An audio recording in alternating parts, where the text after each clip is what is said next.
आज भी आपके घर में वास्तु पूजन होता है, नवरात्रि की पूजन होती है, यज्ञ होता है, अनुष्ठान होता है, तो सप्तघृत मातृका मनाई जाती है। करें दर्शन, करें कभी कि नहीं करें?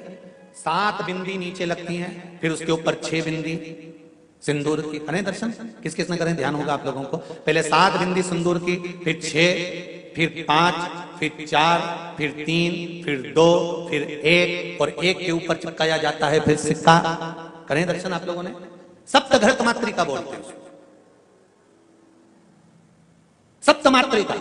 कोई आपसे पूछे कि सप्तघृत मातृका का जन्म कहां हुआ था, सप्तघृत मातृका कहां प्रकट हुई थी, सप्तमातृका कहां प्रकट हुई थी, तो आप कह सकते हो अंधकासुर का संहार करते समय जब शंकर भगवान अंधकासुर को मारने के लिए आतुर हुए, तब माता पार्वती जी ने सप्त देवताओं को आमंत्रित करा। और सप्तदेव स्वयं पुरुष के रूप में नहीं आए थे, सप्तदेव स्त्री बनकर, देवी बनकर आए थे, इसलिए उनको सप्तमातृका कहा गया। देवता पुरुष के रूप में नहीं, स्त्री के रूप में आए थे। पहले नंबर पर ब्रह्माणी का रूप रखकर ब्रह्मा जी आए थे।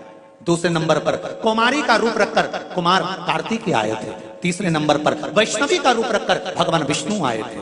चौथे नंबर पर माहेश्वरी, भगवान महेश का रूप रखकर भगवान महेश्वरी बनकर आए थे। 5वें नंबर पर बारही का रूप रखकर आए थे। 6ठे नंबर पर इंद्र, इंद्राणी बनकर आए थे। 7वें नंबर पर यम स्वयं चामुंडा बनकर आए थे। ये सप्तघृत मातृका, सप्त मातृका माता पार्वती के साथ में यमराज चामुंडा बन गए, भगवान विष्णु वैष्णवी बन गए, भगवान महेश महेश्वरी बन गए, ब्रह्मा ब्रह्माणी बन गए, इंद्र इंद्राणी बन गए, बरहा वारही बन गए, कुमार कुमारी बन गए, और बनकर माता पार्वती के साथ में निवास करने लगे। जब भगवान शंकर अंधकासुर का संहार करने के लिए सम्मुख में वापिस प्रकट हो गए, तो इन 7 देवियां कहां से आ गई? ये सप्तमातृका कहां से आ गई? ये 7 देवियां कहां से आ गई? तब देवताओं ने आकाशवाणी कर कर कहा, भोले बाबा ये देवियां नहीं देवता हैं, पर पार्वती के साथ में पुरुष कैसे रह सकता था, इसलिए इन्होंने देवी का रूप रख लिया है। यहां आई हैं, शिव जी ने कहा तुम सप्त मातृकाओं का निर्माण मेरी धर्म पत्नी पार्वती ने करा है। जब भी कोई मंगल कार्य होगा, शुभ कार्य होगा, गृह प्रवेश होगा, मकान का उद्घाटन हो, दुकान का उद्घाटन हो, यज्ञ हो, अनुष्ठान हो, पूजन हो, पाठ हो, उस समय पर तुम 7 देवियों की पूजन श्रेष्ठ मानी जाएगी। जहां तुम 7 देवियों की सप्तघृत मातृका की पूजन होगी, वहां संपदा की कभी कमी नहीं आएगी। सप्त मातृकाओं को विराजमान कर दिया।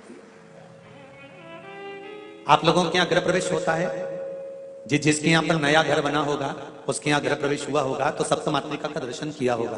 किस किसने कराया? जरा हाथ उठाइए, जरा करें आप लोगों ने। सफेद कपड़े पर या टाइल्स पर उसको बना देते हैं, रखिए, और उसका दर्शन किया जाए। सप्त मातृका कहते हैं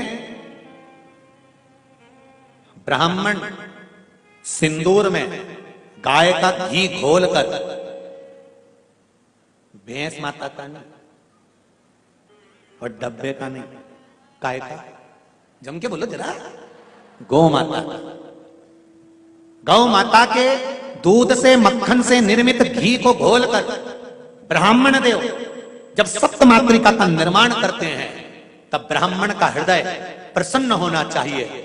जिस दिल के साथ में, हृदय के साथ में, मन से, चित्त से, वृत्ति से हृदय को प्रसन्न रखकर ब्राह्मण जब सप्त मातृका बनाता है, उस समय अगर उसका हृदय बड़ा प्रसन्न होता है तो उस घर में कभी संपदा की कमी नहीं आती है। सप्त मातृका का निर्माण भी उत्तम फल देता है। किसी किसी के यहां तो दिवाली पर भी बना लेते हैं, दीपावली पर भी लोग दिवाली पर पूजन करते हैं, तो किसी किसी के यहाँ व्यापार में, दुकान पर, व्यवसाय में, तो वहां पर भी ब्राह्मण देवता सप्त मातृका बना लेते हैं। ब्राह्मण जब उचित आनंद के साथ में आनंदित होकर जब उस सप्त मातृका का निर्माण करता है और निर्माण कर उसका जब पूजन कराता है, तो उसका आनंद दूसरा होता है।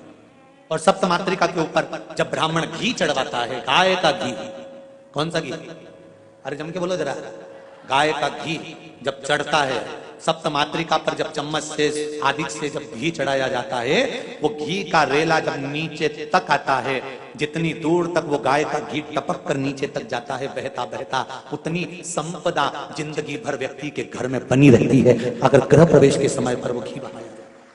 पर होना चाहिए गाय का घी, गौ माता का घी, सप्त घृत